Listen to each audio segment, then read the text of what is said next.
Welcome learners. आज हम इस वीडियो में बात करेंगे कि कैसे आप इंग्लिश के सारे सेक्शंस यानी reading, writing, listening, speaking in सब पर अपने आप से ही इम्प्रूवमेंट कर सकते हैं। तो चलो शुरू करते हैं। सबसे पहले हम बात करेंगे इंग्लिश ग्रामर के बारे में। Begin with any basic English grammar book like Wren and Martin. अगर आपको बिल्कुल भी जानकारी नहीं है इंग्लिश ग्रामर के बारे में, या फिर थोड़ी सी भी है, या फिर आप काफ़ी अच्छे लेवल की इंग्लिश ग्रामर जानते हैं, फिर भी मैं आपको यह रिकमेंड करूँगा कि आप रैन एंड मार्टिन नाम की एक बुक ख़रीदें। आप गूगल पर सर्च कर सकते हैं इस बुक के बारे में। ये काफ़ी अच्छी बुक है। ये बेसिक टॉपिक्स भी कवर करती है, साथ ही एडवांस टॉपिक्स भी काफ़ी इजी भाषा में आपको सिखाती है। तो आप ये बुक खरीद सकते हैं। Start with words, sentence, parts of speech and other concepts.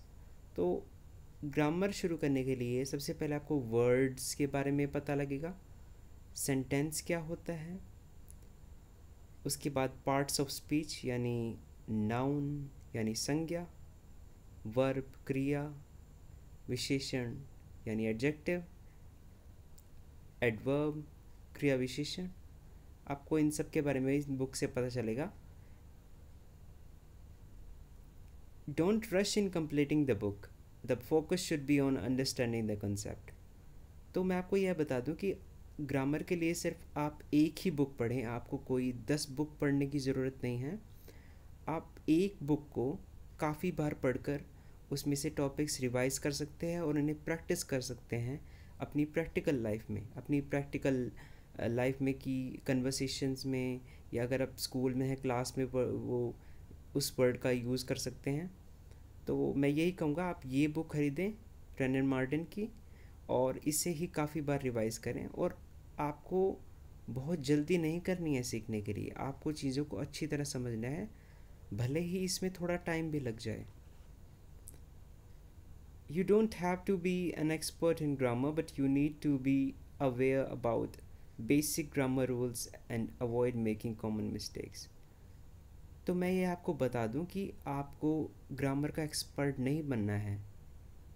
Grammar का एक्सपर्ट के लिए आपको ज़रूरत नहीं है कि आप ग्रामर के सारे रूल्स जानें, लेकिन आपको ग्रामर के बेसिक रूल्स पता होने चाहिए ताकि आप कॉमन मिस्टेक्स ना करें जिसके बेसिस पर आपको कोई एम्प्लॉयर, या आप जहाँ भी नौकरी करते हैं, या टीचर, अगर आप स्कूल में हैं या कॉलेज में हैं तो टीचर जज करे या कोई भी जज करे, आपको बेसिक ग्रामर मिस्टेक्स नहीं करनी है।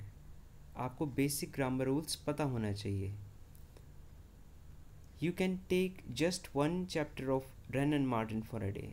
तो प्रैक्टिकल तरीके से इस बुक को कवर करने का एक तरीका यह हो सकता है कि आप रोज़ एक चैप्टर पढ़िए और उसकी एक्सरसाइज कीजिए, और साथ ही आप उन वर्ड्स की प्रैक्टिस कीजिए ताकि आप उसे अच्छी तरह याद रख सकें, क्योंकि practice makes a man perfect. Focus more on examples than definitions. तो मैं आपको एक और बात बता दूं कि डेफिनेशन से ज़्यादा एग्ज़ाम्पल पर ध्यान दीजिए, क्योंकि एग्ज़ाम्पल से ही हम समझते हैं कि कैसे उन्हें रियल लाइफ में यूज़ कर सकते हैं। तो मैं उम्मीद करता हूँ ग्रामर के बारे में आपको कुछ पता चला होगा। आगे बढ़ते हैं। रीडिंग बहुत ही इम्पोर्टेंट है, यह मुझे आपको बताने की ज़रूरत नहीं है। आप रीडिंग के लिए न्यूज़पेपर पढ़ सकते हैं, नॉवेल्स पढ़ सकते हैं, मैगज़ीन पढ़ सकते हैं, आर्टिकल्स पढ़ सकते हैं, यानी कुछ भी पढ़ सकते हैं, क्योंकि हमारा गोल यह होना चाहिए कि हमें रीडिंग की हैबिट इनकलकेट करनी चाहिए अपनी डेली लाइफ में, यानी हमें डेली कुछ ना कुछ पढ़ना चाहिए ताकि ये हमारी आदत बन जाए। My belief is that newspaper is the best way to improve your English reading including vocabulary. तो मेरा पर्सनल ओपिनियन यह है कि नॉवेल्स भले ही आप ना पढ़ते हो या मैगज़ीन भी ना पढ़ते हो, लेकिन मैं यह कहूँगा कि आप न्यूज़पेपर डेली ज़रूर पढ़िए, क्योंकि यह सबसे अच्छा तरीका है जिससे आप अपनी वोकेबलरी बढ़ा सकते हैं, आप नए नए वर्ड सीख सकते हैं। और सिर्फ नए नए वर्ड्स ही नहीं, आप ऐसे वर्ड सीख सकते हैं जो कि बहुत रेलेवेंट है, जो कि वो आजकल बहुत चलन में है, आपको पता होना ज़रूरी है उनके बारे में। तो न्यूज़पेपर आपको वैसे भी पढ़ना चाहिए क्योंकि आपके आसपास की घटनाएं या फिर आपकी ज़रूरी चीज़ें जो आपको जानने की ज़रूरत है वो पढ़ सकते हैं। तो न्यूज़पेपर मैं मानता हूँ कि आप एक अच्छा सा इंग्लिश न्यूज़पेपर उठा सकते हैं, जैसे द हिंदू या फिर इंडियन एक्सप्रेस। आगे बढ़ते हैं। But apart from it you can read other things. But आप और भी पढ़ सकते हैं कुछ न्यूज़पेपर, जैसे मैंने बताया, नॉवेल्स पढ़ सकते हैं, मैगज़ीन, नेट पर आर्टिकल पढ़ सकते हैं। Find meaning of difficult words in the dictionary. Repetition and actual usage helps memorising the words.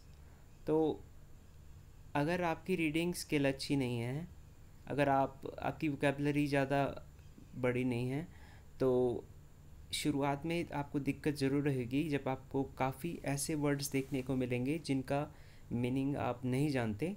तो आपको एक डिक्शनरी का ऐप डाउनलोड करना होगा अपने फ़ोन में, ताकि आप जब भी कोई ऐसे वर्ड्स से डील करें जिनका मतलब आप नहीं जानते, तो आप उसे डिक्शनरी में सर्च करेंगे। जैसे जैसे आप वर्ड्स को सर्च करेंगे, उनका मीनिंग देखेंगे और उसका यूज़ करेंगे, कहीं भी आप कहीं भी यूज़ कर सकते हैं, उससे यह वर्ड आपकी मेमोरी में छप जाएगा, जिससे आपको यह याद हो जाएगा। तो यह एक अच्छा तरीका है वोकेबलरी इंप्रूव करने का, आपको डिक्शनरी में सर्च करना होगा। आगे, whatever you read try to read with consistency. यह बहुत ज़रूरी है। ऐसा नहीं होना चाहिए कि आपने आज पढ़ा और आप हफ्तों बाद ही पढ़ोगे, हफ्तों मतलब रेगुलर नहीं हो आप किसी चीज़ में, तो आप उस चीज़ में अच्छे नहीं बन पाओगे। तो कंसिस्टेंसी बहुत ज़रूरी है, इसका ध्यान रखें। अब हम बात करते हैं राइटिंग की। राइटिंग स्किल आपको स्कूल से ही सिखाई जाती है, आपके एग्ज़ाम का भी पार्ट होता है, लेकिन एक राइटिंग प्रोसेस के बारे में अच्छी तरह स्कूल में बात नहीं की जाती, यहाँ तक कि कॉलेज में भी इसके बारे में अच्छी तरह नहीं बताया जाता। राइटिंग की बहुत बेनिफिट्स हैं। आप डायरी लिख सकते हैं, अगर आप कोई एक ऐसी एक्टिविटी करना चाहते हैं राइटिंग की जिससे आप बोर ना हो, तो आप रात को सोने से पहले डायरी लिख सकते हैं कि आपका दिन कैसा बीता, क्या क्या घटनाएं हुई, आप किन किन लोगों से मिले, या फिर आप कुछ ऐसी बात जो मेंशन करना चाहते हैं, तो आप डायरी लिख सकते हैं। यह काफ़ी इंटरेस्टिंग तरीका है। वैसे तो बहुत सारी चीज़ें हैं, पर मैंने डायरी इसलिए कहा क्योंकि यह कम बोरिंग होगा, क्योंकि आप बात करेंगे आपकी लाइफ में क्या हुआ। Third point, you can also right a poem about anything. आप पोएम भी लिख सकते हैं। अगर आपको लिखने का शौक़ है तो आप किसी भी विषय, किसी भी सब्जेक्ट पर पोएम लिख सकते हैं। No interest in poetry, you can practice writing by writing emails, text messages. तो अगर आपको पोएम्स लिखने में कोई दिलचस्पी नहीं है, तो आप अपने ईमेल्स, मैसेजेस अच्छी तरह बिना शॉर्टकट लैंग्वेज के, जो आप शॉर्टकट लैंग्वेज लिखते हैं आजकल जो टेक्स्ट मैसेज की, उसे यूज़ ना कर कर फुल कंप्लीट वर्ड्स लिखें। अगले पॉइंट में मैंने यही बताया, word writing in the short abbreviations of those words like you. आप यू को यू लिख देते हैं एक सिंगल लेटर में, जो कि अच्छा नहीं लगता, जो कि प्रोफेशनल नहीं है। आप इसे अगर प्रोफेशनल जगह पर लिखेंगे तो आपका इम्प्रेशन अच्छा नहीं पड़ेगा। या फिर आप वाई को वाई सिंगल लेटर वाला लिख देते हैं, यह भी अच्छा नहीं है। तो आप कंप्लीट वर्ड्स लिखें, इससे आपकी अच्छी हैबिट डेवलप होएगी। और क्योंकि राइटिंग का एक और अच्छी एक्सरसाइज आप ये भी कर सकते हैं, आप जर्नल लिख सकते हैं, ग्रैटिट्यूड जर्नल लिख सकते हैं कि आप अपनी ज़िंदगी में जो भी भगवान ने आपको चीज़ प्रदान की हैं उसको लेके खुशी जाहिर कर सकते हैं। और भी आप एक्सपेरिमेंट कर सकते हैं कि आप कैसे अपनी राइटिंग को इम्प्रूव करें, पर आपको लिखना होगा। आप सिर्फ लिखने के बारे में पढ़ने से अपनी राइटिंग इम्प्रूव नहीं हो पाएगी, तो आपको लिखना होगा, किसी ना किसी फॉर्म में लिखते रहिए। अगला है स्पीकिंग। स्पीकिंग बहुत इम्पोर्टेंट है। इंग्लिश स्पीकिंग इंडिया में काफ़ी अच्छी मानी जाती है। एक अच्छा इंग्लिश बोलने वाला व्यक्ति, उसका एक अच्छा इम्प्रेशन पड़ता है दूसरे लोगों पर। तो ऐसा लोग मान लेते हैं कि अगर कोई अच्छी इंग्लिश बोलता है तो उसे काफ़ी नॉलेज है। तो इंग्लिश का वैसे भी इंडिया में बहुत इम्पैक्ट है। तो आप ऐसे कर सकते हैं, कन्वर्सिंग विद अ फ्रेंड और anyone in English is one of the best ways to practise speaking. It is practical also.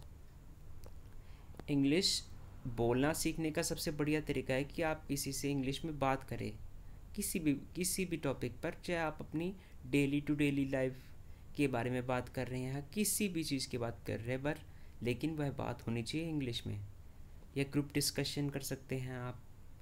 एक अच्छा इन्वामेंट जहाँ पर लोग इंग्लिश बोल रहे हैं, उससे आपकी इंग्लिश स्किल डेवलप हो सकती है। तो ऐसे लोगों को ढूंढिए जो कि इंग्लिश इम्प्रूव करना चाहते हैं, इंग्लिश बोलते हैं, तो उनके साथ आप इंग्लिश में बात कर सकते हैं। यह सबसे बढ़िया तरीका है जिससे आप इंग्लिश स्पीकिंग सीख सकते हैं। Next, watch how your favourite speakers speak and try to imitate them.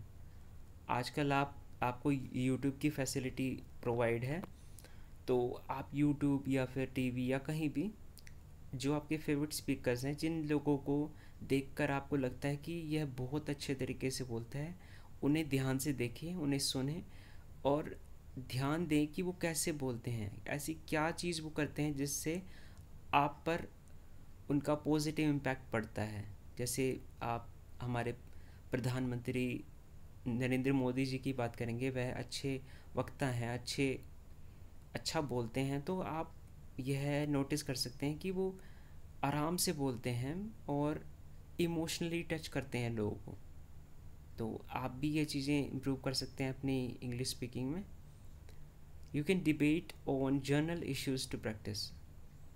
आप डिबेट कर सकते हैं इंग्लिश में, जो आजकल करंट इश्यूज़ चल रहे हैं, जो बर्निंग इश्यूज़ चल रहे हैं देश दुनिया में, उस पर इंग्लिश में डिबेट कर आप एक तरह से इंग्लिश की प्रैक्टिस कर सकते हैं। आगे बढ़ते हैं, लिसनिंग। तो लिसनिंग के लिए यही है कि वॉचिंग इंग्लिश मूवीज़ और shows is one fun way to practise listening English. Use subtitles if you have difficulty in understanding the accent of the speakers। तो लिसनिंग के लिए एक एंटरटेनमेंट वाला तरीका यह है कि आप मूवीज़ देखें इंग्लिश, या इंग्लिश शोज़ देखें, जिससे आपकी इंग्लिश लिसनिंग स्किल इम्प्रूव होएगी बिना बोर हुए। क्योंकि अगर मैं आपको कहूँ कि कोई लेक्चर सुने यूट्यूब पे या कहीं पे हो, तो आप पक्का उसे अनदेखा करेंगे। तो यह अच्छा ये है कि आप इंग्लिश मूवीज़ या इंग्लिश शोज़ देखें, जिससे कि आपका एंटरटेनमेंट भी हो और आपकी लिसनिंग स्किल भी इम्प्रूव होए। आप वर्ड्स भी अलग अलग नए नए वर्ड्स सीखेंगे। You can try listening to English radio if you are well versed in English. आप इंग्लिश रेडियो सुन सकते हैं। बहुत सारे ऐप्स हैं प्ले स्टोर पर, जैसे रेडियो गार्डन, जिसका यूज़ करके आप विदेश के रेडियो सुन सकते हैं जहाँ पर इंग्लिश बोली जाती है, उनके गाने सुनेंगे या फिर उनकी न्यूज़ सुनेंगे। आप भी कर सकते हैं, ट्राई करके देखिए। Also you can watch suitable videos on YouTube. आप यूट्यूब का तो आप ये जानते ही, यूट्यूब पे अगर आप अच्छा यूज़ करें तो आपको काफ़ी कुछ सीखने को मिल सकता है। और मैं ये बताना चाहूँगा कि अगर आप इंग्लिश मूवीज़ देख रहे हैं, शोज़ देख रहे हैं, तो आप सबटाइटल्स का यूज़ ज़रूर करें क्यों, ताकि आपको समझ आए कि वह बोल क्या रहा है। क्योंकि कई बार ऐसा होता है कि हम ऐसे शोज़ या मूवीज़ देख रहे हैं जिसमें अलग एक्सेंट यूज़ की गई है इंग्लिश की, जिससे हम इंडियन लोग सुनने में हमें अजीब लगेगा, लेकिन वह होती तो इंग्लिश ही है। तो आप इसका समाधान के लिए आप सबटाइटल यूज़ कर सकते हैं। तो यही थी आज का हमारा टॉपिक। तो मैं उम्मीद करता हूँ आप समझे होंगे कि कैसे हम इंग्लिश के अलग अलग पोर्शंस इम्प्रूव कर सकते हैं बिना बोर हुए। तो ये मैंने जितनी भी ये ट्रिक्स बताई हैं, ट्रिक्स नहीं कहेंगे हम इन्हें, जितने भी स्टेप्स कहेंगे आप इन्हें फॉलो कर सकते हैं बिना बोर हुए, और आपको पक्का इम्प्रूवमेंट होगी अगर आप कंसिस्टेंसी से ये सब करेंगे। Thank you.